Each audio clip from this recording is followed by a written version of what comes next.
ஏசாயா தீர்க்கதரிசன புஸ்தகம் 59வது அதிகாரம் அதனுடைய 19வது வசனத்தின் பிற்பகுதி.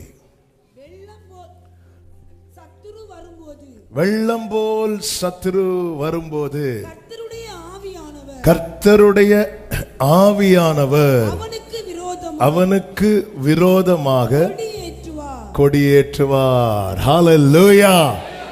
நாளிலே 3 காரியங்களை உங்கள் மத்தியிலே சொல்லி ஜெபிக்க விரும்புகிறேன். முதலாவது, ஏன் ஜெயிக்க வேண்டும்? இரண்டாவது, எதை ஜெயிக்க வேண்டும்? மூன்றாவது, எப்படி ஜெயிக்க வேண்டும்? ஜெயிக்கணும் ஜெயிக்கணும் ஜெயிக்கணும். ஏன் ஜெயிக்கணும்? இரண்டாவது, எதை ஜெயிக்கணும்? மூன்றாவது, எப்படி? ஏன் ஏன் எதை எப்படி? இந்த 3 காரியங்களை நாம் அறிந்தால்தான், அறிந்திருக்க வேண்டியது அவசியம். இல்லைன்னா சிலருக்கு தோக்கிறது ஒரு தோல்வியை குறித்து பயமே இருக்காது. ஏய், நீ 12th 2 பாடம் ஃபெயில், 2 பாடம் தான் ஃபெயிலா? அப்படி கேட்கிற நல்ல உள்ளங்களும் உண்டு. சிலருக்கு அதனுடைய தோல்வி, நான் எதுக்கு ஜெயிச்சு சிலர்ட்ட, ஏய் நீ ஒழுங்கா படிச்சாதான் ஜெயிப்பேன்னு சொல்லுவாங்க. நான் ஜெயிச்சு என்னத்தை, நான் என்ன செய்ய போறேன்? பிரியமானவர்கள், நம்முடைய வாழ்க்கையில நம்ம ஜெயிக்க வேண்டியதின் அவசியத்தை கண்டிப்பாக அறியணும். ஏன் ஜெயிக்க வேண்டும்? எதை ஜெயிக்க வேண்டும்? எப்படி ஜெயிக்க வேண்டும்? ஏன் ஜெயிக்க வேண்டும் தெரியுமா? முதலாவது, நீங்க இந்த வெளிப்படுத்தின விசேஷத்துல சபைகளுக்கெல்லாம் சொல்லும் போது ஒரு காரியத்தை அங்க ரிப்பீட்டடா சொல்லுகிறதை பார்க்க முடியும். ஜெயம் கொள்ளுகிறவன் எவனோ அவனுக்கு கொடுக்கப்படும் கொடுக்கப்படும் கொடுக்கப்படும். அப்போ சுதந்தரிப்பதற்கு நான் பிள்ளையானா மட்டும் போதாது, நான் ஜெயிக்கிற பிள்ளையா இருக்கணும். பிள்ளைகளானால் சுதந்திரரும் ஆமே. ஆனா சுதந்திரிக்கிறோமா? சுதந்திரிச்சிருக்கிறோமா? இந்த தலைப்பு ஆண்டவர் தந்து, இந்த பாட்டை தந்து, இந்த செய்திகள்லாம் தரும்போது ஆவியானவர் என்னுடைய ஸ்பிரிட்ல தெளிவாய் எழுதின காரியம் ஒன்றுதான். அங்கே பாரு, ஜெயிக்கிறவனுக்கு தான் என்கிட்ட இடம் தரும். லவோதிக்கா சபைக்கு சொல்லும் போது அதையும் சொல்லிட்டார். ஜெயம் கொள்ளுகிறவன் அவனோ அவனை என் கூட உட்கார வைப்பேங்கிறார். எனக்கு பிள்ளைகளாய் பிறந்தவர்கள் எத்தனை பேர்? அத்தனை பேர்ல ஜெயம் கொள்ளுகிறவன் அவனோ என் கூட உட்கார வைப்பேன். ஜெயிக்கிறவனுக்கு தான இடம். நீங்க இந்த வெளிப்படுத்தின விசேஷத்தை ஃபர்ஸ்ட் இந்த சபைக்கு சொல்லுவார். எபேசு துவங்கி லவோதிக்கா சபை வரைக்கும் நீங்க அந்த ஆர்டர் நீ வீட்டில் போய் ஹோம்ஒர்க் படிங்க. ஃபர்ஸ்ட் என்ன சொல்லுவார் தெரியுமா? பரதீசி மத்தியில் இருக்கிற முதல்ல பழத்தை கொடுக்கிறார். லாஸ்ட் சபைக்கு தன் பக்கத்தில் இடமே கொடுக்கிறார். ஒவ்வொன்றையும் இப்போ எக்ஸ்பிளைன் பண்ண டைம் ஆயிரும். நான் ஒரு இன்ட்ரோடக்ஷன் மாதிரி சொல்லிட்டு போறேன். ஜெயிக்கிறவனுக்கு தான் கொடுக்கப்படும். ஜெயிக்கிறவனுக்கு தான் கொடுக்கப்படும்.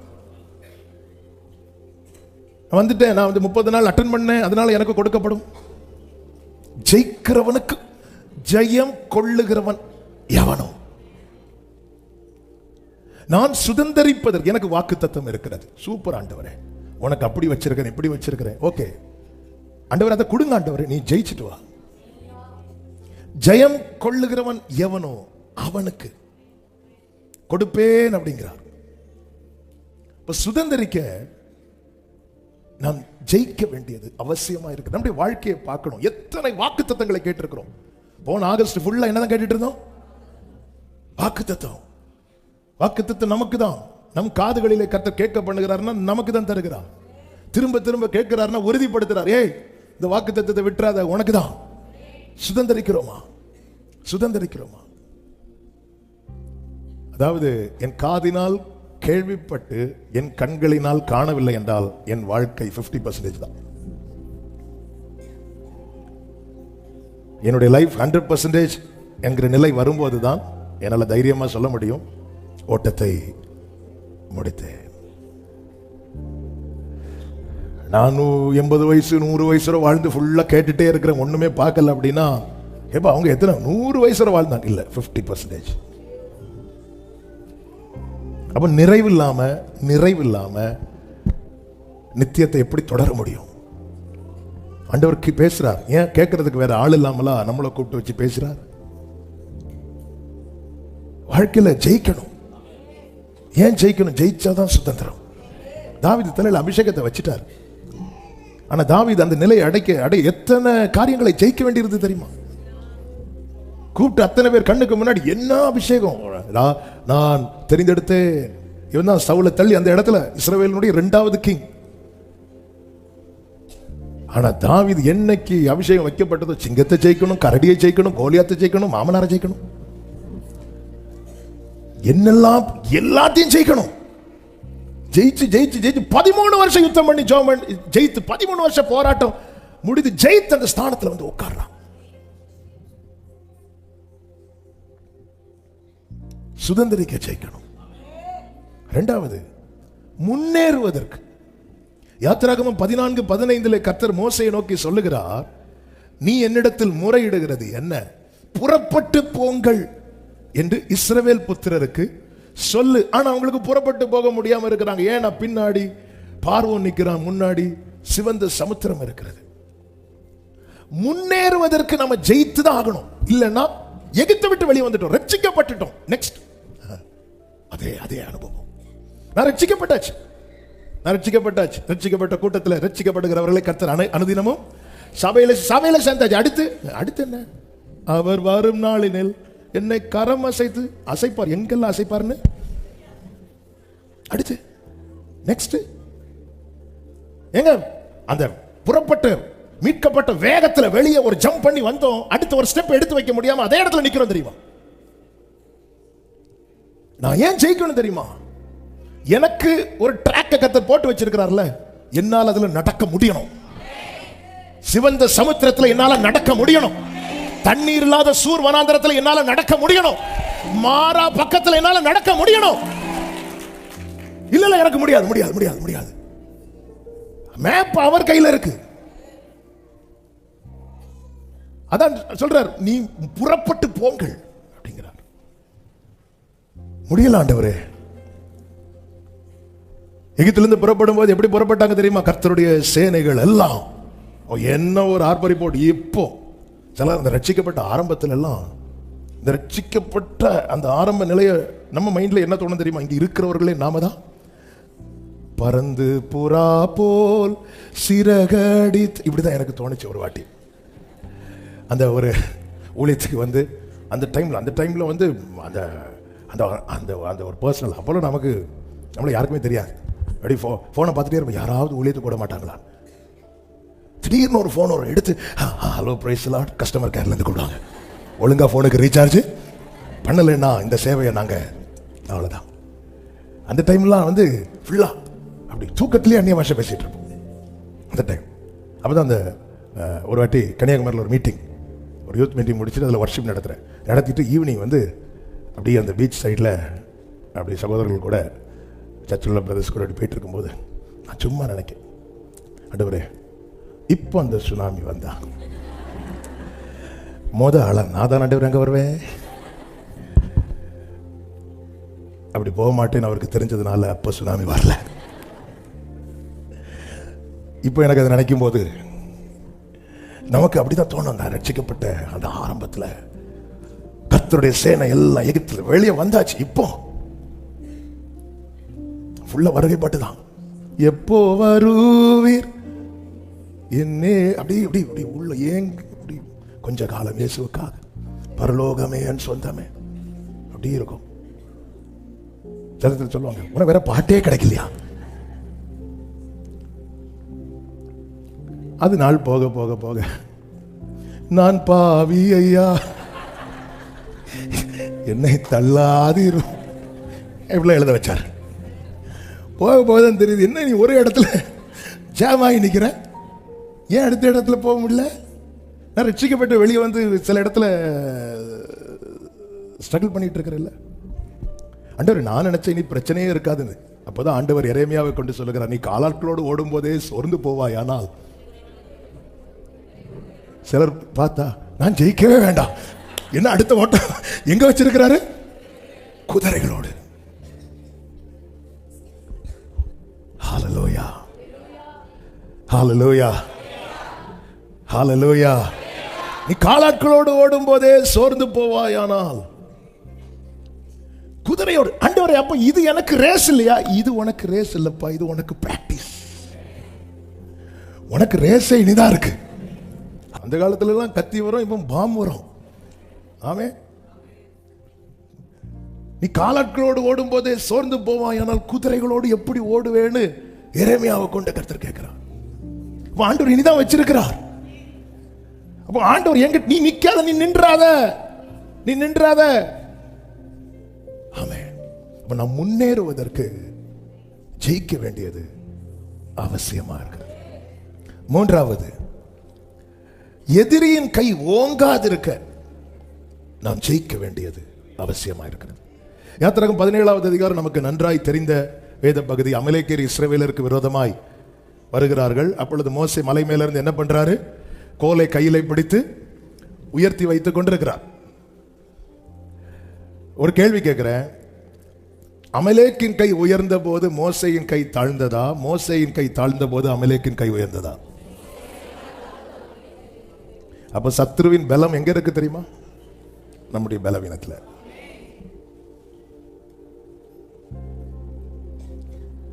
அமலேக்கின் கை உயர்ந்ததுனால மோசேயின் கை தாழ்ந்தது என்று பைபிள்ல சொல்லப்படவில்லை.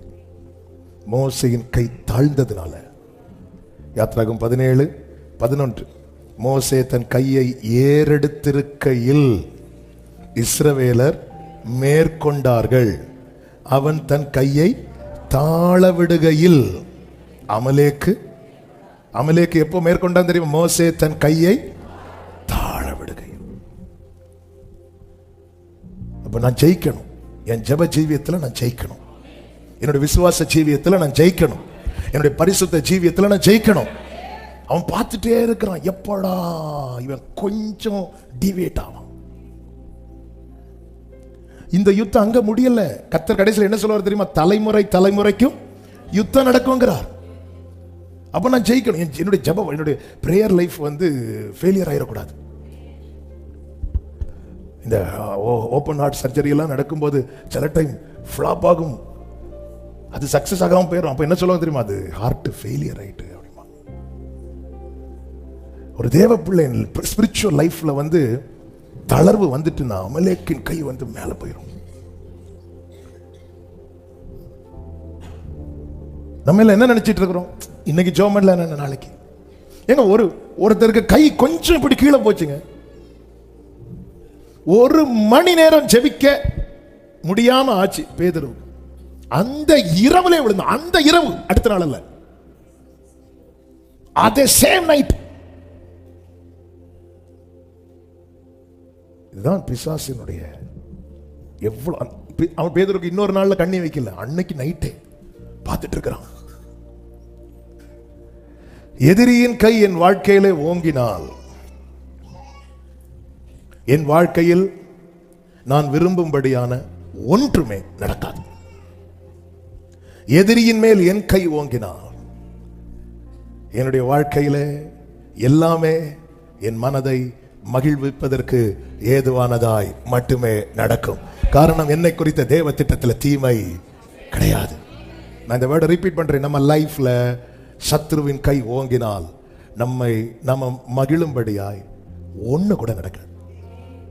ஆனா எல்லாமே வழக்கம் போல நடக்கும். இஸ்ரவேல் ஜனங்கள் எகிப்தில் சாப்பிட்டாங்கல்ல, தூங்கினாங்கல்ல, எல்லாம் செஞ்சாங்க. நிம்மதியா இருந்தாங்களா? இல்ல. வழக்க ரொட்டீனா நடக்கிறது நடக்கும். ஆனா மனசுல ஆளை பார்த்தாலே தெரியும், ஒரு சந்தோஷம் கிடையாது, ஒரு சமாதானம் கிடையாது. மேலோட்டமா சிரிச்சிட்டு போற எத்தனை பேரை பர்சனலா கூட்டு பேசி 5 நிமிஷத்துல அழுவாங்க தெரியுமா? 5 நிமிஷம் வேண்டாம், 2 நிமிஷம். எப்படி இருக்கீங்க, நல்லா இருக்கீங்களா அப்படி கேட்டாலே அழக்கூடிய எத்தனை பேர் இருக்காங்க. ஆனா வெளியே யாருக்கும் தெரியாது. மேலோட்டமா சிரிச்சிட்டு கார்ல தான் வருவாங்க, பைக்ல தான் வருவாங்க, நல்ல ட்ரெஸ் பண்ணிருப்பாங்க, அழகா இருப்பாங்க, எல்லாம் ரைட்டு தான். கொஞ்சம் கூப்பிட்டு எப்படிங்க இருக்கிறீங்க, நல்லா இருக்கிறீங்களா, நீங்க அவ்வளவுதான் ஓட அழ ஆரம்பிச்சிருவாங்க. நம்ம லைஃப்ல வேதம் என்ன சொல்லுகிறது? உம்முடைய கூடாரம் சமாதானத்தோடு இருக்க காண்பீர். அது மிஸ் ஆச்சுன்னா சத்ரு அமலேக்கின் கை எங்கே ஓங்கிட்டு, அப்ப நாம செய்ய வேண்டியது என்ன தெரியுமா? ஆண்டவர் அந்த கையை அடியும், அந்த கையை அப்படி திருக்குங்க, அந்த கையை இந்த கையை உயர்த்துங்கப்பா. ஆமே ஆமே. அப்படி உங்க ரெண்டு கையை உயர்த்துங்க. ஆமே. என்ன ஒரு கீழ்ப்படிதல்! அப்படியே ஆண்டவர்கிட்ட சொல்லுங்க, இந்த கையை உயர்த்துங்க ஆண்டவரே, இந்த கையை பலப்படுத்துங்கப்பா, என் கையை பலப்படுத்துங்க ஆண்டவரே. இது எதை காட்டு தெரியும்? நம்முடைய செய்கை எல்லாமே இந்த கையை வச்சுதான் செய்யறோம். ஆண்டவரே, என் பிரேயர் லைஃப், ஆமா, என்னுடைய விசுவாச ஜீவியம், நான் தளர்ந்து போறேன்ப்பா. நான் தளர்ந்தேன்னா எனக்கு தெரியுது. கீழே பாருங்க, இல்ல சில காரியங்கள் வந்து அவ்வளவு ஃபைட் பண்ணிட்டு இருக்கிறார் யோசுவா. ஆனா ஜெயம் யோசுவாக்கு ஃபைட்டை வச்சு கிடையாது, மோசேக்கு கையை வச்சுதான் இருக்கு. இல்ல எப்படி இருக்கும்? யோசுவா அங்க இருந்து எப்படியெல்லாம் ஃபைட் பண்ணிப்பார், கத்தி எடுத்து குறி பார்ப்பார். யோசுவாவே, நீ பார்க்கிற குறியில கிடையாது. அங்க ஒருத்தர் இப்படியும் பாரு இப்படியும் பாரு இப்படியும் பாரு. யோசுவா ஒருவேளை நினைச்சிருப்பார், ஆமே, அதே இப்படி இப்படிதான் கொஞ்ச நேரம் கழிச்சு வேலைக்காகாம ஆச்சு. என்னாச்சு? யோ தாத்தா, பிரியமானவர்களே, எதுக்கு இதை சொல்றேன் தெரியுமா? உங்க ஜெபம் உங்க குடும்பத்துக்கு ரொம்ப ரொம்ப ரொம்ப. உங்க புருஷன் நல்லா சம்பாதிக்கலாம், ஆனா உங்க ஜெபம் இல்லைன்னா முடியாது. உங்க பிள்ளைங்க நல்லா படிக்கலாம், உங்க ஜெபம் இல்லைன்னா முடியாது. இதை தெரிஞ்சுக்கணும். மோசைக்கு போய் யுத்தம் பண்ண முடியாது. மோசைக்கு நடக்கணும்னா கையில ஒரு கோல் வேணும். ஆனா மோசைக்கு ஜெபம். நான் ஏன் ஜெயிக்கணும்? என் மேல சத்ருவின் கை ஓங்கிடக்கூடாது. சத்ருவின் கை என் மேல வாங்கினா என்ன ஆகும்? சிம்சோன்ட்ட கேளுங்க, அழகா சொல்லி தருவார், டீட்டெயிலா சொல்லி தருவார். சத்ருவின் கை நம்ம குடும்பத்தில் ஓங்கிடக்கூடாது. ஜெயிக்கணும். எது? நம்முடைய ஜெப ஜீவியம். ஆமே. சொல்லுங்க, டெய்லி மினிமம் 1 மணி நேரமாவது ஜெபித்துதான் ஆக வேண்டும். நான் இப்ப கையெல்லாம் தூக்க சொல்ல மாட்டேன், ஆனா நீங்க யோசிங்க, என்னால மினிமம் 1 hour பிரேயர் பண்ண முடியுதா? எப்படி வந்துட்டார் பாருங்க ஆண்டவர். பேதுருட்ட வந்து 1 மணி நேரம் என்னோடு விழித்திருக்க கூடாதா அப்படின்பாரு. At least 1 hour daily. 33 வருஷத்துல 1 மணி நேரம் ஜெபம் போச்சு ஒருவனுக்கு, இடறிட்டான். சாரி, 3.5 வருஷம். இயேசுவோட பேதுரு இருந்து 3.5 வருஷத்துல 1 மணி நேரம் ஜெபம் போச்சு. அப்படி பார்த்தா நம்ம எத்தனை முறை இயேசுவை எத்தனை இடங்கள்ல மறுதலித்திருக்கிறோம் தெரியுமா? நம்முடைய வார்த்தையினால, நம்முடைய செயல்களினால, நம்முடைய பார்வையினால, நம்முடைய கிரியைகளினால. பேதுருவுக்கு தான் மறுதலிக்கிறதை கூட உணராம இருந்தான். அதனாலதான் சபிக்கவும் தொடங்கினான் என்று பைபிள்ல இருக்கு. சேவல் கூவுனதுதான் அவன் தன்னுடைய நிலையை உணர்றான். சேவல் கூவுறதும் இயேசு திரும்பி பார்க்கிறார். என்ன டைமிங்! ஏன்னா சும்மா சேவல் கூவினாலும் உணர்வு வராது. சிலருக்கு சும்மா அலாரம் வச்சாலாம் எழும்ப மாட்டாங்க. புது புது அலாரம்லாம் வந்திருக்கு. அன்னைக்கு ஒரு வீடியோ பார்த்து அதுல என்னன்னா ஒரு சுத்தியல் மாதிரி ஒன்று வச்சிருக்காங்க. கரெக்டா அலாரம் அடிக்கும் போது அது காரங்கி தலையில ஒரு அடி. அந்த அலாரம் சிலருக்கு தேவைப்படலாம்.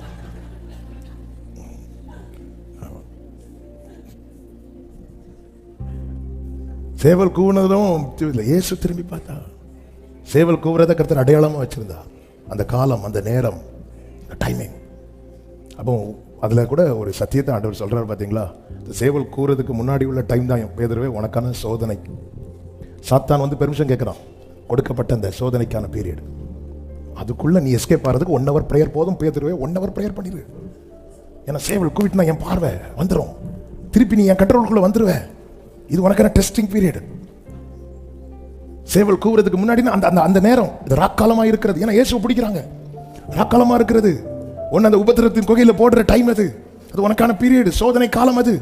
இயேசு கிறிஸ்துவை பிசாசானவன் சோதிக்கும்படி ஆவியானவர் கொண்டு போனார் என்று இருக்குல்ல, அதே மாதிரி பேதுருவே உனக்கு ஒரு டைம் அது. யோபுக்கு ஒரு டைம், யோபுக்கு ஒரு டைம் கொடுக்கப்பட்டது அல்லவா?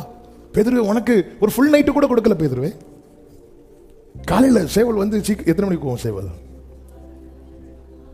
நமக்கு சேவல் நமக்கு சேவலை சாப்பிட்டுதான் பழக்கம். எத்தனை மணிக்கு கூன்னு சொல்லும்போது அப்படி ஒவ்வொருத்தரா சில சொல்கிறாங்க, நீ 3 சொல்லு, நீ 4 சொல்லு, நான் 5 சொல்கிறேன், 2 3ல் 1. அப்போ ஆண்டவர் அந்த டைமிங் பார்த்தீங்களா, சேவல் கூறதுக்கு முன்னாடி அது வர பேதுரு, அது வர நீ அதை தாண்டிட்டேன்னா பேதுரு, யோவான் நிக்கிற இடத்துல நீயும் வந்து நிப்ப பேதுருவே. பேதுரு மட்டும் அன்னைக்கு மறுதலிக்காம இருந்திருந்தான்னு வைங்களேன், அந்த இடத்துல யோவான் நிக்கிற இடத்துல பேதுரு வந்து நிப்பாருங்க. ஆமென். ஏன்னா பேதுரு மறுதலிக்கிறதுக்கு போகல, இயேசுக்கு என்ன ஆச்சுன்னு பார்க்க தான் போறான். இயேசுனா உயிர் பேதுருக்கு, ரொம்ப நேசம் இருக்கு இயேசு மேல. ஆனா 1 மணி நேரம் இயேசுக்கு ஒன்று கொடுக்க முடியல. எதிரின் கை ஓங்கும் போது அந்த இடத்துல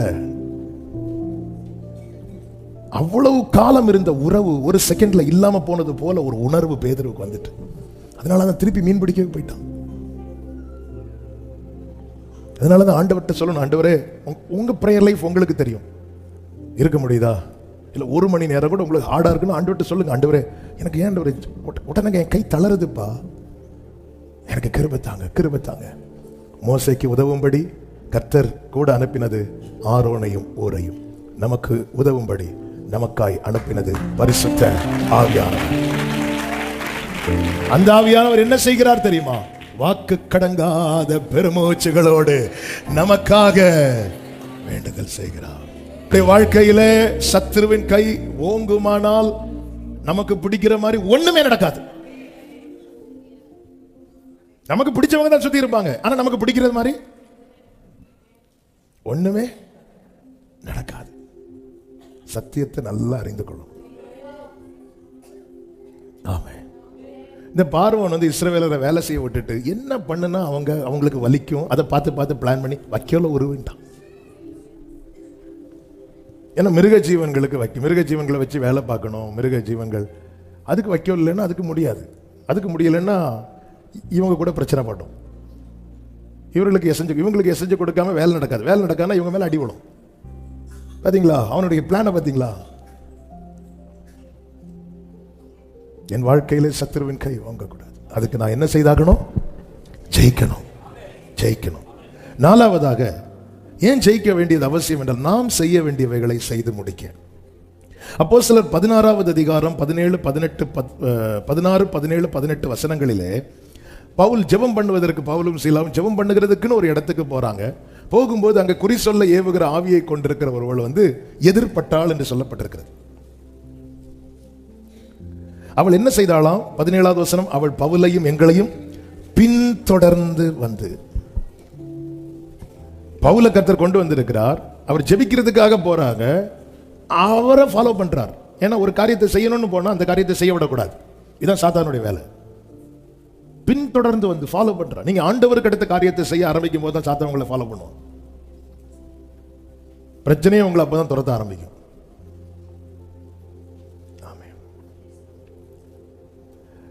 பவுல் என்ன பண்றாரு தெரியுமா? இது அப்படி விட்டா பாதிப்பு. நாளைக்கு நான் ஓட்டத்தை முடித்தேன்னு சொல்ல என்னால் முடியாம ஆயிரும். பவுல் என்ன பண்றார்? 18வது வசனத்துல, இப்படி அநேக நாள் செய்து கொண்டு வந்தாள். பவுல் சினம் கொண்டு திரும்பி பார்த்து, நீ இவளை விட்டு புறப்படும் பொழுது இயேசு கிறிஸ்துவின் நாமத்தினாலே உனக்கு கட்டளை இடுகிறேன் என்று அந்த ஆவியுடனே. பவுலுக்கு கோபம் யார் மேல? ஆள் மேலையா ஆவி மேலையா? நமக்கு கோபம், அதனாலதான் ஆவி போக மாட்டேங்குது. ஆள் மேல கோபம் இருந்த ஆவி போகாது. அது டின்னர் ரெடி பண்ணி நீ சாப்பிட வரியான்னு கேட்கும். பவுல் திரும்பி பார்த்து, பவுலுக்கு கோபம் வருது, அவன் மேல இல்லை. அப்ப அந்த ஆவி மேல அவ்வளவு கோபம் வருதுன்னா அவன் மேல பவுலுக்கு என்ன இருக்கு தெரியுமா? பாசம், ஒரு பரிதாபம். சிம்பிள். நாம செய்ய வேண்டியதை செய்யணும்னா நமக்கு யுத்தம் மாம்சத்தோடும் இரத்தத்தோடும் அல்ல.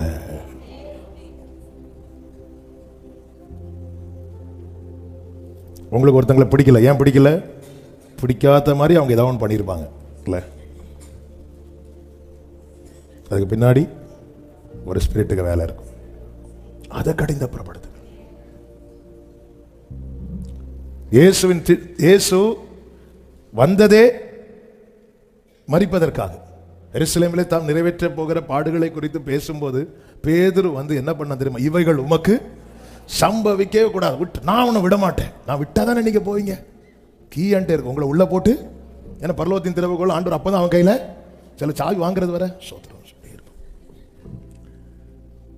இயேசு உடனே திரும்பி பார்த்து என்ன சொன்னார் தெரியுமா? பேதுருவே, சீமோனே, யோனாவின் குமாரனாகிய. அப்படி அவங்க அப்பாவையும் சொல்லல, அவனையும் சொல்லல. சிலர் கோவந்துன்னா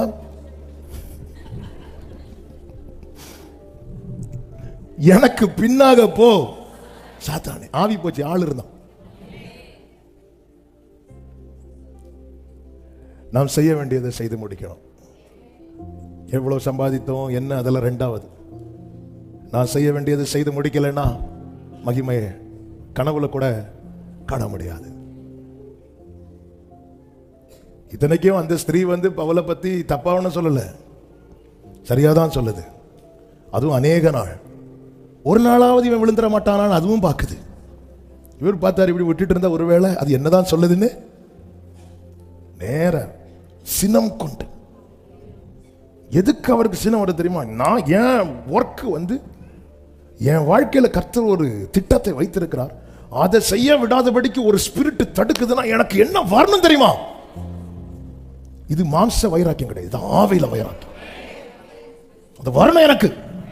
தாவீது சொல்ற, உம்மை பகைக்கிறவர்களை நான் பகையாமலும் உமக்கு விரோதமாக எழும்புகிறவர்களை நான் அருவருக்காமலும் இருப்பேன். முழு பகை அவர்களை பகைக்கிறேன். அந்த அந்த அந்த வைராக்கியம் வரணும். மாம்ச வைராக்கியம் வந்தா ஆவி பறந்துட்டு இருக்கும், ஆளு அவுட்டு, காயின மாதிரி ஆயிரும். உன் சகோதரன் எங்க? நான் என்ன அவனுக்கு காவலாளியோ? நான் வச்சுக்க ஒரு அடையாளம்.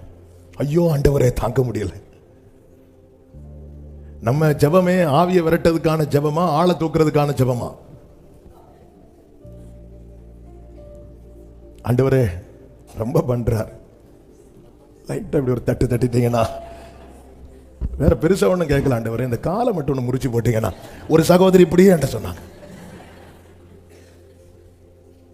இன்னொரு சிஸ்டர் பார்த்துட்டு இருக்காங்களான்னு தெரியல, எங்கேயோ ஏதோ ஒரு சிஸ்டர், ஓகே, அவங்க சொன்னாங்க, பாஸ்டர் என் புருஷன் என்ன அடிச்சுட்டான் பாஸ்டர். அப்படிலாம் பேசாதீங்கம்மா. எப்படி பேசாதீங்க? என்ன அடிச்சுட்டா? சரி இப்போ என்ன ஜோம் பண்ணுங்க. சரி நான் ஜோம் பண்ணிட்டேன், ஆண்டவர் சீக்கிரம் சால்வ் பண்ண. அதுக்கு இல்லை, அப்புறம் அவருக்கு நிறைய கொலஸ்ட்ரால் இருக்கு, சீக்கிரம் எடுத்துக்க, ஜோம் பண்ணுங்க. அவருக்கு நிறைய கொலஸ்ட்ரால், சீக்கிரம் எடுத்துக்க. இல்லை அப்படிலாம் சொல்லக்கூடாது. என்ன சொல்லக்கூடாது? வலி எனக்கு தான் தெரியும் அப்படிலாம் சொல்லிட்டு 2-3 நாள் கழிச்சு திருப்பி சால்வ் ஆகி வராங்க. வரும்போது சிஸ்டம் ஏதோ கூட்டு, அந்த ஜெபத்தை கண்டினியூ பண்ணட்டா? நம்ம எல்லாம் ஆளை தூக்குறதுக்கு ஜெபம் பண்றோம். ஆமென். எத்தனை பேர் ஆளை தூக்க ஜெபம் பண்ணிட்டு இருக்கீங்க? இந்த ஜெபம் ஒரு வேலை. எத்தனை ஆகஸ்ட் ஜெபத்தை நாங்க பார்த்தாச்சு. அந்த ஆள் என் கண்ணு முன்னாடி வளர்ந்துட்டே தானே போறார். ஆவியை தூக்குங்க, அவன் ஆவியை தூக்குங்க. கர்த்தர் எல்லாம் ஜெயிக்கணும், ஜெயிக்கணும். பவுல் சினம் கொண்டு, ஆண்டவரே யாரால நீங்க ரொம்ப காயப்படுறீங்க, அந்த நபரை பிசாசானவன் உங்களுக்கு அகைன்ஸ்டா யூஸ் பண்றான். ஆமே. எங்க தாவீதையே சாத்தான் ஏவனான் பைபிள்ல இருக்கு. பேதுருவையே பிடிக்க வரான். மார்பில் சாய்ந்திருந்த யோவானை பார்த்து கர்த்தர் கேட்டார், உனக்குள்ள என்ன ஆவிப்பா இருக்கு? அப்ப நம்ம மாம்சத்துக்கு இடம் கொடுத்தாலே நம்மளை அறியாம பிடிச்சிருவான். அதுக்கப்புறம் நம்ம வெளிப்படுகிறதுல மாம்ச கிரியைகளா இருக்கும். அதனாலதான் பவுல் வந்து நிதானித்து, எடுத்த உடனே அப்பாலே போடலாம், நிதானித்து அணைய பார்த்து பார்த்து பார்த்து பார்த்து ஜோமணி ஸ்பிரிட்ல முதல்ல அவர் என்ன பண்றாருன்னா அதை உணர்ந்து கொள்றார். பவுலுக்கு டைம் எடுத்து பார்த்த உடனே தீர்க்க தரிசனம் சொல்லல பவுல். அது இப்போ உள்ள கிருபை பெற்றவங்க தான் அப்படி இருக்கிறாங்க. பவுல்லாம் மெதுவா பொறுமையா இருந்து டைம் எடுத்து அநேக நாள் பார்த்துட்டு மெதுவா இருந்து அவன் ஆவியில இப்போ ஹோலி ஸ்பிரிட் இடைபடுறார். இப்போ பவுல் ஆவியில சினம் கொள்றா அப்படின்னாலே உள்ள இருந்து யார் கோபப்படுறா தெரியுமா? ஆவியானவர். என் மாம்சம் கோபப்படாம அடங்கிச்சுன்னா உள்ள இருக்கிற ஆவியானவர் கோபப்படுறார்.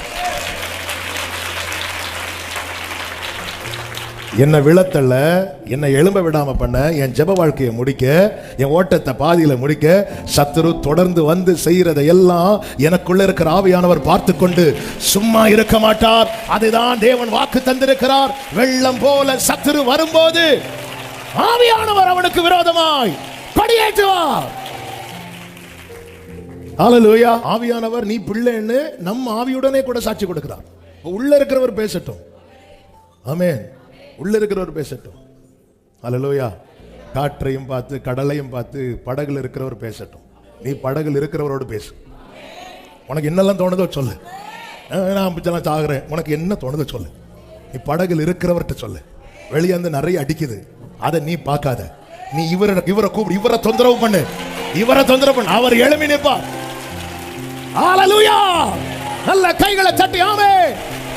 ஹல்லேலூயா. என் ஓட்டத்தில் நான், பிரியமானவர்களே, நியமித்த ஓட்டத்தில் பயணித்துக் கொண்டிருக்கிறோம்.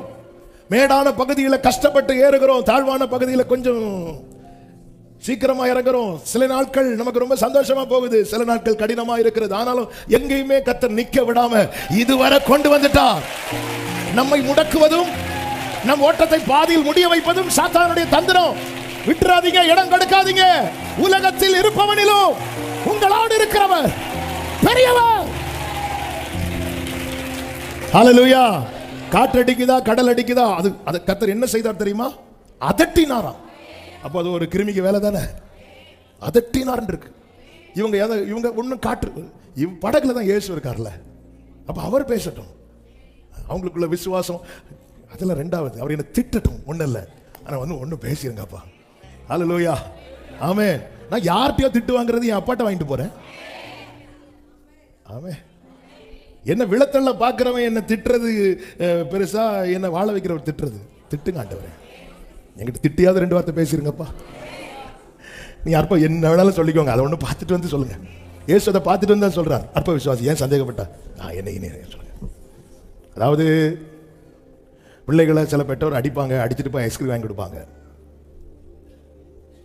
இப்படி ஒரு வாட்டி நடக்கும், 2 வாட்டி நடக்கும். 3வது வாட்டி கோவத்தில் அப்போ அடிச்சுட்டாருங்களா, அந்த பிள்ளை அழுவும். அழுதுட்டு சரி நமக்கு தான் ஐஸ்கிரீம் கிடைக்கும்ல, இக்காலத்து பாடுகள் இனி வெளிப்பட போகும், இனி கிடைக்க போகும் ஐஸ்கிரீமுக்கு.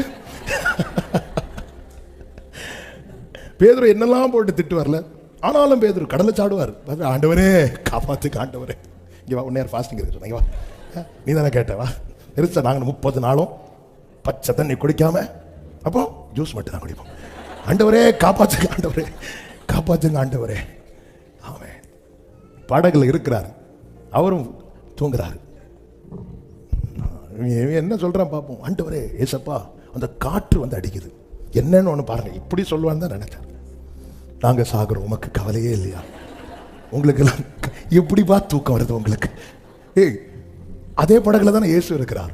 இயேசுவே நாம சாகுறோம்னு சொன்னா கூட இது என்னன்னா உங்களுக்கு கவலையே கிடையாதா? சில வீட்டில் எல்லாம் சேர்ந்து இருப்பாங்க, சிலர் எழும்பி அப்படி பதட்டப்பட்டிருக்கும் போது சிலரை பார்த்துறீங்களா, நல்லா சாப்பிட ஒன்றும் இல்லையா, எப்படி இருக்கும் நமக்கு? இங்கே பாரு, இதுவும் இந்த வீட்டில் தான் இருக்கு, ஏதாவது அப்படி மாதிரி. இங்க 12 பேரும் துடிச்சிட்டு இருக்கிறாங்க. இயேசு எழும்பி காற்றையும் கடலையும் அதட்டினார். என் பிள்ளை அது தொடக்கூடாதுன்றார். ஏன் ஜெயிக்கணும்? நாம் செய்ய வேண்டியவைகளை செய்து முடிக்க, நம்முடைய ஓட்டம் தடையில்லாமல் முன்னோக்கி செல்ல. 5வதாக ஏன் ஜெயிக்கணும்னா, மீண்டும் அடிமைப்படாதிருக்க. மீண்டும் அடிமைப்படாதிருக்க நம்ம சில காரியங்களை ஜெயிச்சுட்டே இருக்கணும்.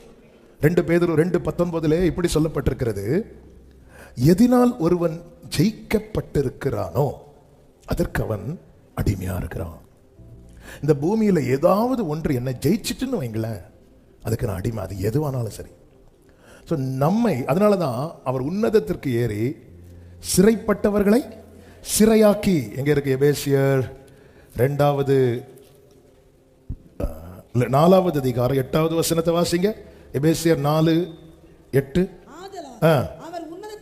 உன்னதத்திற்கு ஏறி சிறைப்பட்டவர்கள். எதுக்கு சிறைப்பட்டிருந்தோம்? பாவத்துக்கு, மீறுதலுக்கு, பிசாசுக்கு, இப்படிப்பட்ட காரியங்களுக்கு நாம் சிறைப்பட்டிருந்தோம். அப்படி சிறைப்பட்டவர்களை அவர் என்ன பண்ணார்? அவருடைய சிறைக்குள்ள கொண்டு வர்றார்னா அவருக்கு கீழே. இப்போ என்ன ஜெயிச்சது யாரு? என்ன ஜெயிச்சது யாரு? நான் இதுவரை பிசாசின் பிடிக்குள்ள இருந்தேன், அவனுடைய சிறையில் இருந்தேன். இவர் வந்தாரு, ரத்தத்தை கொடுத்தாரு, என்ன மீட்டாரு, அவருக்கு சிறையாக்கிட்டார். இப்ப என்ன ஜெயிச்சது யாரு? அப்ப நான் யாருக்கு மட்டும்தான் அடிமையா இருக்கணும்? இயேசுவுக்கு மட்டும்தான் அடிமையா இருக்கணும். நான் இயேசுவுக்கு மட்டும் அடிமையா இருந்தா என்ன எதுவுமே ஜெயிக்க முடியாது. எனக்கு என்ன ஏதாவது ஜெயிக்குதுன்னா நான் இயேசுவுக்கு அடிமையா இருக்க, என்ன ஒப்பு கொடுக்கலன்னு அர்த்தம். அதனாலதான் ரோமர் 6 சொல்லப்பட்டிருக்கிறது, உங்கள் அவயவங்களை, அவயவங்களினா எவ்ரி பார்ட், ஒவ்வொரு பகுதியும் நீ நீதிக்கு அடிமையாக ஒப்புக்கொடு. நீ ஒப்புக்கொடு, சரண்டர். ஆண்டவரே என் கண்ணை காத்துக்கோங்கப்பா, என் கண்ணு நீங்க விரும்புறதை மட்டும் பார்க்கட்டும், அப்படி ஒப்பு கொடுக்கணும். அனுதினமும் பவுல் சொல்றாரு 1 கொரிந்தியர் 15 நான் நாள்தோறும் அனுதினமும் சாகுறேன் அப்படிங்கிறார். நான் அனுதினம், அந்த வசனம் கண்டுபிடிச்சிங்களா? நான் அனுதினமும் சாகுறேன். சரி, நீங்க போற வீட்டில் போய் கண்டுபிடிங்க. ஆமென். அப்போ டெய்லி டெய்லி டெய்லி, ஏன்னா நான் என்னை வேற ஏதாவது ஜெயிச்சிட்டுன்னு வைங்களேன். பெலிஸ்தியன் சிம்சோன்ட்ட தோற்றான் தோற்றான் தோற்றான் ஜெயித்தான். பெலிஸ்தியன் சிம்சோன்ட்ட தோற்றான் தோற்றான் தோற்றான் ஜெயித்தான். ஏன்னா சத்துரு பாருங்க, நம்ம ஓட்ட முடியாது வர திரும்ப திரும்ப திரும்ப திரும்ப வரும். பிசாசின் சோதனை காலம் முடியும் போது இயேசு பிசாசை பார்த்து என்ன சொல்ல தெரியுமா? அப்பாலே போ சாத்தானே. நம்மளை பார்த்து இப்படி ஒரு ஆள் சொன்னா அந்த எல்லா பக்கம் நம்ம திரும்பி வருவோமா? ஆனால் வேதம் சொல்லுகிறது லூக்கா 4:13-14 சில காலம் அவனுக்கு சூடு சொரணை எல்லாம் கொஞ்ச காலம் தான். சில காலம் அவரை விட்டு விலக்கி போனான். சில பார்த்துருக்கீங்களா? சில வீட்டில் சண்டை போட்டு நீ ஜென்மத்துக்கு இந்த ஏரியா பக்கம் வரமாட்டேன்னு சொல்லிட்டு கிச்சன்ல இருந்து புறப்பட்டு ஃப்ரெண்டு காலில் போயிட்டே. சில காலம் அவர் அப்படி சொல்ற, அப்பாலே போ சாத்தானே. நம்மளெல்லாம் யாராவது இப்படி ஒரு இடத்துல இருந்து சொல்லிட்டாங்கன்னா நம்ம மனசு என்ன சொல்ல தெரியுமா? இனி ஜென்மத்துக்கு இந்த ஏரியாவுக்கு சிலலாம் சொல்லுவாங்க, செத்தாலனா வரமாட்டேன். செத்தா நீ எப்படி வருவ? செத்தாலும் தொடர்ந்து தொடர்ந்து தொடர்ந்து வரும்போது ஒரு தேவ பிள்ளைக்கு ஜெயிக்கணும். ஆண்டவரே நான் உங்க சிறைக்குள்ளதான் இருக்கணும். அப்படியே கையை உயர்த்தி இந்த வார்த்தையை அப்பா கிட்ட சரண்டர் பண்ணி சொல்லுங்க. அப்பா நான் வேற எந்த சிறைக்குள்ள இருக்கக்கூடாதுப்பா, உங்க சிறைக்குள்ள மட்டும்தான் இருக்கணும். என்ன விட்டுறாதீங்கப்பா. அவருடைய சிறைக்கு ஒரு பெயர் உண்டு, அதான் கிருபை. ஹல்லேலூயா. இந்த கிருபை என்னும் ஜெயிலுக்குள்ள நான் இருப்பேனாக. ஹல்லேலூயா. ஆமென். எதை எல்லாம் ஜெயிக்க வேண்டும் என 5 காரியத்தை நான் சொல்றேன், டீட்டெயிலா சொல்லல. ஆமென். எதையெல்லாம்? 1, சாத்தானை ஜெயிக்கணும். இந்த சாத்தானுக்கு வேதத்தில் கொடுக்கப்பட்ட பெயர்கள் நம்ம ஒரு பைபிள் ஸ்டடியில் கேட்டோம். அதை நான் கேட்காதவங்களுக்கு சொல்றேன். அவன் சோதனைக்காரன், 1 தெசலோனிக்கேயர் 3:5. சோதனைக்காரன். வெளிப்படுத்தல் 12:10 குற்றம் சாட்டுகிறவன். 1 பேதுரு 5:8 விழுங்குகிறவன். எவனை விழுங்கலாம் என்று வகை தேடி விழுங்கிருவான், விட்ட விழுங்கிருவான். அடுத்து கொலைப்பாதகன். யோவான் 8:44 கொலைப்பாதகன். 2 கொரிந்தியர் 6:15 பேலியாள். பேலியாள், பேலியாள்னா தீமை நிறைந்தவன். கிறிஸ்துவுக்கும் பேலியாளுக்கும் இசை வேது. அதான் பைபிள்ல பேலியாளின் மக்கள், பேலியாளின் மக்கள் அப்படின்னு சொல்லப்பட்டிருக்கும். ஏன்னா அவனுடைய பிடியில் இருக்கிறவங்க. அப்படிப்பட்டவங்க யார் தெரியுமா? பேலியாளின் மக்கள். 2 சாமுவேல் 23:6 சொல்லப்பட்டிருக்கிறது, பேலியாளின் மக்கள் அனைவருமோ கையினால் பிடிக்கப்பட கூடாததாய் எரிந்து போடப்பட வேண்டிய முள்ளுக்கு சமானமானவர்கள். அதனாலதான் சொல்றேன், ஆண்டவருடைய பிடியில மட்டும்தான் இருக்கணும். ஆண்டவருடைய பிடியில இருந்தா கிரீடம், பிசாசின் பிடியில இருந்தா முள்ளு. முட்களுக்குள்ளே லீலி புஷ்பம் எப்படி இருக்கிறதோ அப்படியே எருசலேம் குமாரத்திகளுக்குள்ள எனக்கு பிரியமானவள் இருக்கிறாள். அதன் அர்த்தம் என்ன? மீதி எல்லாரும் வேற பிடியில இருக்கிறாங்க, ஆனா இந்த பிரியமானவள் மட்டும் என் பிடியில இருக்கிறா. இந்த சாத்தானை ஜெயிக்கணும். ரிசல்ட் எப்படி இருக்கணும் தெரியுமா? நம்ம லைஃப்ல ரிசல்ட், ஜீசஸ் லைஃப்ல ரிசல்ட், சாத்தானுக்கும் ஜீசஸுக்கும் யுத்தம், வார். ரிசல்ட் என்ன தெரியுமா?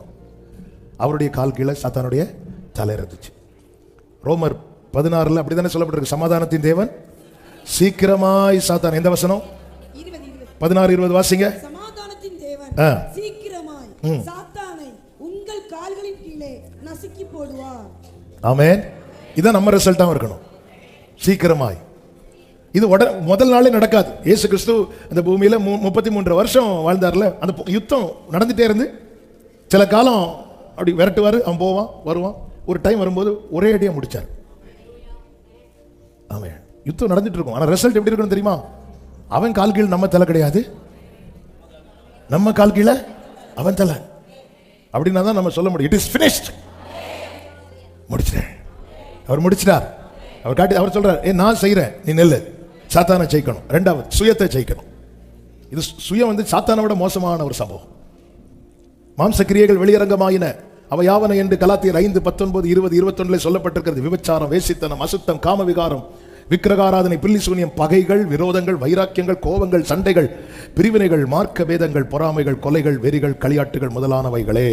அடுத்த வார்த்தை பாருங்க, இப்படிப்பட்டவைகளை செய்கிறவர்கள் தேவனுடைய ராஜ்யத்தை சுதந்தரிப்பதில்லை என்று முன்னே நான் சொன்ன. இப்ப அப்படி கிடையாதுன்னு சொல்லல, முன்னே நான் சொன்னது போல இப்பொழுதும் உங்களுக்கு சொல்லுகிறேன்.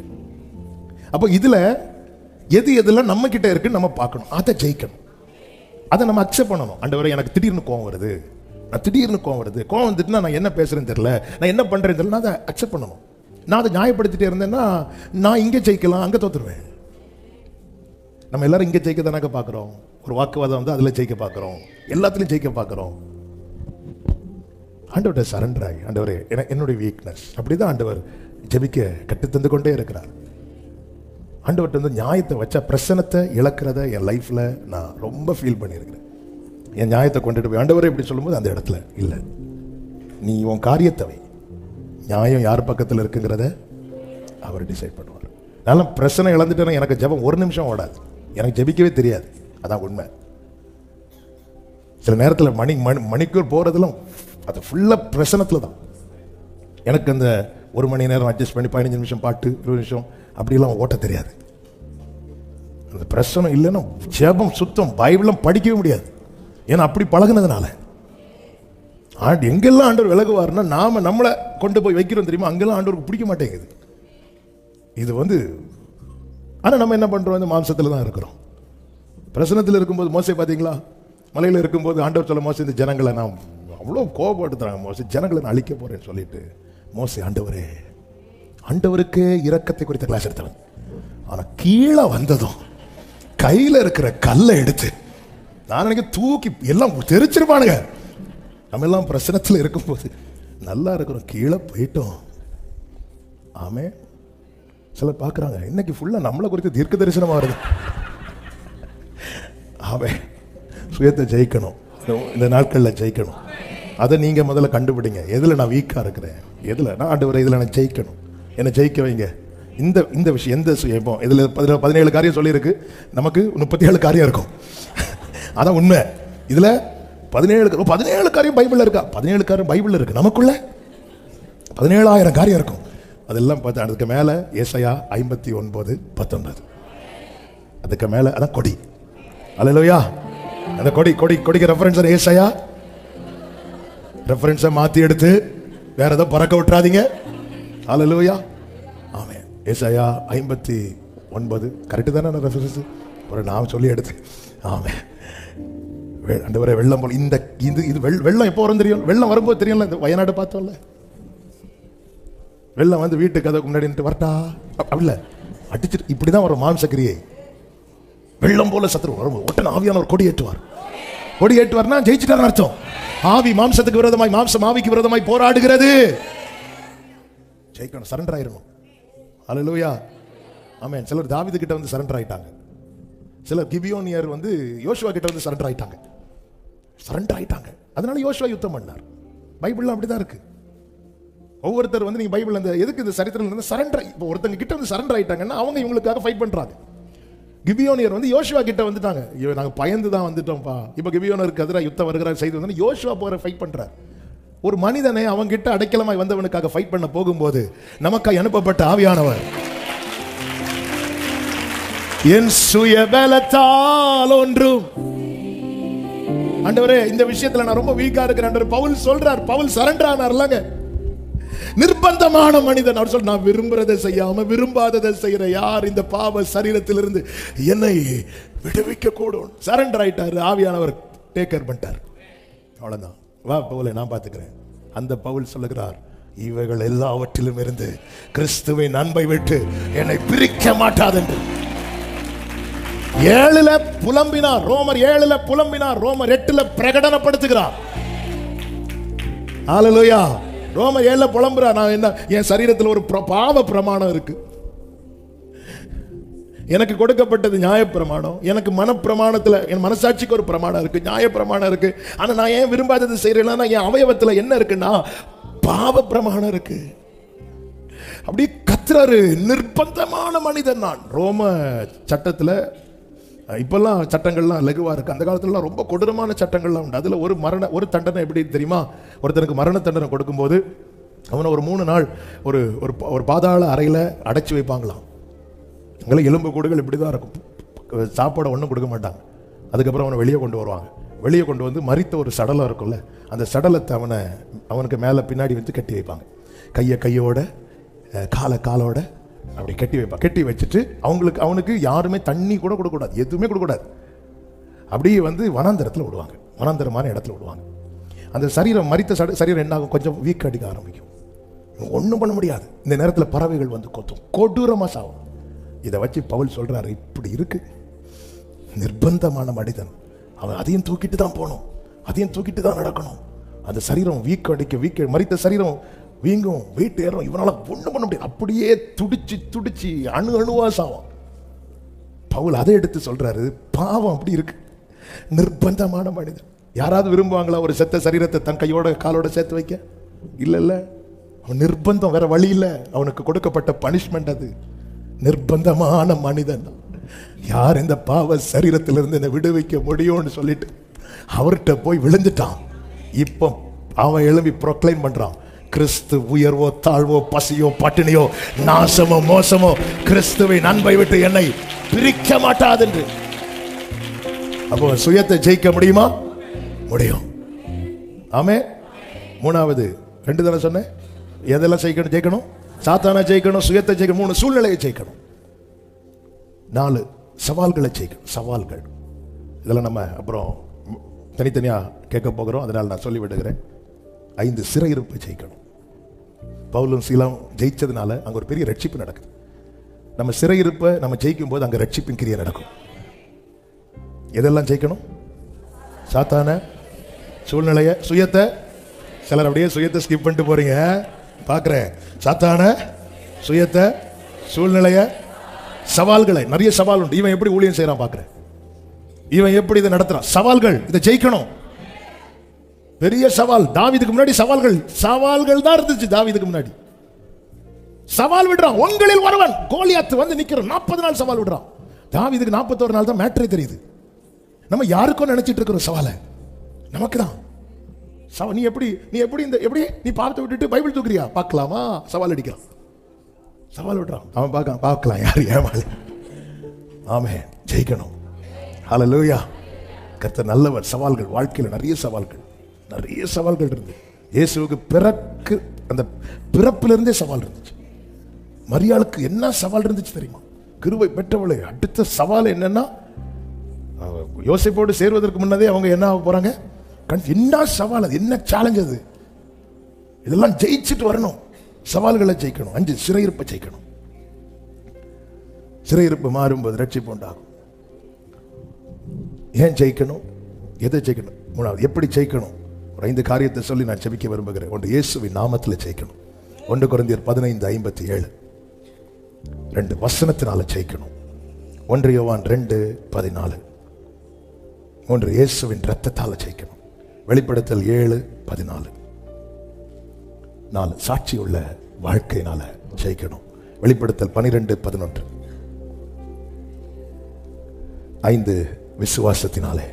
1 யோவான் 5:4. இயேசுவின் நாமம், வசனம், இயேசுவின் இரத்தம், சாட்சியுள்ள வாழ்க்கை, விசுவாசம். இவைகள் எல்லாம் நாம் ஜெயிக்கும்படிக்கு நமக்கு கொடுக்கப்பட்டவைகள். விசுவாசம் அவரால் துவங்கப்பட்டது, நாமம் அவரால் கொடுக்கப்பட்டது, வசனம் அவரால் கொடுக்கப்பட்டது, இரத்தம் அவரால் கொடுக்கப்பட்டது, சாட்சியுள்ள வாழ்க்கை வாழ ஆவியானவர் நமக்கு கொடுக்கப்பட்டிருக்கிறார். இவைகளால் ஜெயம். அந்த வசனத்தை மட்டும் வாசிங்க. வெளிப்படுத்தல் 12:11. மரணம் நேரிடுகிறதா இருந்தாலும் அதற்கு தப்பும்படி தங்கள் ஜீவனையும் பாராமல் ஆட்டுக்குட்டியின் இரத்தத்தினாலும் தங்கள் சாட்சியின் வசனத்தினாலும். சாட்சியின் வசனம்னா மறுதலிக்க விட்டு கொடுக்காம, அந்த இரத்தத்தினாலும் சாட்சியின் வசனத்தினாலும். சாட்சி உள்ள வாழ்க்கை. அவங்க சாட்சி அறிக்கை மறுக்கல, இயேசுவை மறுதலிக்கல. சாட்சியின் வசனம் இயேசுவை மறுதலிக்கல. ஏன்னா அந்த உபத்திரவ காலத்தை குறித்து தான் சொல்லப்பட்டிருக்கிறது. அநேகரை வந்து இயேசுவை மறுதலிச்சா வாழ்க்கை, மறுதலிக்கல, அதனால அவங்க பாதிக்கப்பட்டாங்க. ஆனா அவங்க ஜெயித்தார்கள் என்று சொல்லப்பட்டிருக்கு. இயேசுவை மறுதலிக்காதவனுக்கு இந்த பூமியில சில வாசல்கள் அடைக்கப்படலாம். ஆனால் அவனை குறித்து பரலோகம் எப்படி எழுதும் தெரியுமா? ஜெயிச்சிட்டான் அப்படின்னு. சில அற்ப ஆதாயத்துக்காக நான் இயேசுவை அறியாதவனை போல் நான் என்னை காண்பிப்பேன் என்றால் அந்த இடத்துல நான் இயேசுவை மறுதலிக்கிறேன் அர்த்தம். பரலோகம் சொல்லும் இவன் தோத்துட்டான் அப்படின்னு. நான் இயேசுவை அறிக்கை செய்யறதுனால எனக்கு அநேக வாசல்கள் அடைக்கப்படுகிறதா. கடந்த நாள் ஒரு சகோதரி சொன்னாங்க, நான் ஜீவனுள்ள தேவனை ஆராதிக்கிறதுனால எனக்கு இப்போ ஊர்ல எல்லாம் கட்டுப்பாடு விதிச்சுட்டாங்க, ரேஷன் கார்டையே வந்து கொடுத்துருன்னு சொல்லி இருக்கிறாங்க, அப்படி பண்றாங்க. ஆனாலும் நான் விட மாட்டேன், நான் ஆண்டவரை விட மாட்டேன். இவர்களுக்கு சில சலுகைகள் கட்டாகலாம், சில காரியங்கள் கிடைக்காம போகலாம். நான் இயேசு நாமத்தில் சொல்றேன், பரலோக ரெக்கார்ட்ல ஜெயித்தார்கள். பிரியமானவர்களே, அப்ப ஜெயம் அவசியம். சத்தமா ஆமென் சொல்லுங்க பார்க்கலாம். ஜெயிக்கணும். அல்லேலூயா. நான் சுதந்திரிக்கணும் ஆண்டவரே, நான் முன்னேறணும் ஆண்டவரே. என் வாழ்க்கையில இனியும் எதிரின் கை ஓங்க கூடாதுப்பா. நீங்க நான் செய்யணும்னு ஒரு காரியத்தை வச்சிருக்கிறீங்களா, அதை செய்து முடிக்கணும். நான் மீண்டும் அடிமைப்படக்கூடாது. ஒரு சில நிமிடங்கள் அப்படி கண்களை மூடி அப்படி தேவ சமூகத்தில் தாழ்த்தி, என்னை ஜெயிக்க வைங்கப்பா, சாத்தானை ஜெயிக்க வைங்கப்பா, என் சுயத்தை ஜெயிக்க வைங்கப்பா, என் சூழ்நிலையை ஜெயிக்க வைங்கப்பா. என் சவால்கள், எத்தனை சவால்கள் இருக்குப்பா, பார்த்துட்டு இருக்கிறாங்கப்பா, இவன் எப்படி வாழ்ந்துடுறா பாப்போம். கர்த்தர் என்கிட்ட இப்படி சொல்லி இருக்கிறார், அப்படி சொல்லி இருக்கிறாரெல்லாம் சொல்லிட்டு இருக்கிறானே, சொல்லிட்டு இருக்கிறாளே, இது எப்படி நடக்குன்னு பாப்போம். எவ்வளவு சவால்கள் இருக்குப்பா. ஜெயிக்கணும்பா, ஜெயிக்கணும். சிறையிருப்ப ஜெயிக்கணும்பா, சிறையிருப்ப ஜெயிக்கணும்பா. அப்படியே உங்க வலது கரத்தை உயர்த்தி உங்க இடது கரத்தை இருதயத்தில் வைத்து ஆண்டவர்கிட்ட கேளுங்க, ஆண்டவரே எது அதிகமா ஜெயிக்கணும்னு நீங்க விரும்புறீங்க? இது எல்லாமே நம்ம ஜெயிக்கணும். சாத்தானை ஜெயிக்கணும், சுயத்தை ஜெயிக்கணும், சூழ்நிலையை ஜெயிக்கணும். ஆண்டவரே ஜெயிக்க வைங்கப்பா, ஜெயிக்க வைங்கப்பா. உங்களுடைய நாமத்தினால நாங்க உங்க நாமத்தை நம்புறோம், உங்க வசனத்தை நம்புறோம், உங்களை நம்புறோம். ஜெயிக்க வைங்க உங்க ரத்தத்தினால. அப்படி ரெண்டு கைகளை உயர்த்தி என்னை ஒப்புவிக்கிறேன். நிர்பந்தமான மனுஷனா இருக்கிறேன்ப்பா. நீங்க விடுவித்தா மட்டும்தான் உண்டு, நீங்க ஜெயம் தந்தால் மட்டும்தான் உண்டு. நான் உங்களை நம்பி என்ன சரண்டர் பண்றேன். பவுல போல எங்களையும் நீங்க சொல்ல வைக்க போறீங்க. இவை எல்லாவற்றிலும் நம்மில் அன்பு கூறுகிறவராலே நாம் முற்றிலும் ஜெயம் கொள்ளுகிறோம். ஆமென், ஆமென். தகப்பனே நன்றி செலுத்துகிறோம். நல்ல தகப்பனே, இரக்கமுள்ள பிதாவே, நன்றியோடுமை துதிக்கிறோம், ஸ்தோத்தரிக்கிறோம். உடைய மிகுந்த கிருபையினாலே அப்பா இந்த உங்க சமூகத்துல கொண்டு வந்து எங்களுக்கு நல்ல நிச்சயத்தையும் நம்பிக்கையும் தந்த உங்களுடைய அன்புக்காக ஸ்தோத்திரம். ஜெயத்தின் அவசியம். எஸ்ல நாங்க சுதந்திரிக்கணும், முன்னேறணும். எங்க லைஃப்ல சத்துருவின் கை நீ ஓங்க கூடாது. கர்த்தாவே நீர் எங்களை ஜெயிக்க வைக்கணும். சாத்தானை ஜெயிக்கணும், சவால்களை ஜெயிக்கணும், சுயத்தை ஜெயிக்கணும், சூழ்நிலையை ஜெயிக்கணும், சிறையிருப்பை ஜெயிக்கணும். கர்த்தர் கிருபை தருவீராக. நாங்க எங்களை நம்பி நிக்கல, உங்க நாமத்தை, உங்க ரத்தத்தை, உங்க வல்லமையை, உங்க வசனத்தை நம்பி நிக்கிறோம்பா. இவைகள் சத்தியம் உள்ளவைகள் ஆனபடினாலே ஜெயம் நிச்சயம், ஜெயம் நிச்சயம். கர்த்தர் அப்படி ஒவ்வொருடைய வாழ்க்கையிலும் அந்த ஜெயக்கொடி பறக்க செய்வீராக. ஆசீர்வாதியும் தொடர்ந்து ஜெபத்தில் தரித்திருக்க எங்கள் எல்லாருக்குமே நீங்க கிருபை தரணும். ஒருவரையும் ஒரு தீங்கும் துக்கப்படுத்த கூடாது. ஆழ்த்தி அர்ப்பணிக்கிறோம். மகிமை, கனம், துதி, ஸ்தோத்திரம் எல்லாம் ஒருவருக்கே செலுத்துகிறோம். இரட்சகர் இயேசுவின் நாமத்தில் பிதாவே, ஆமென். God bless you. கர்த்தர் உங்களை ஆசீர்வதிப்பாராக. ஆமென்.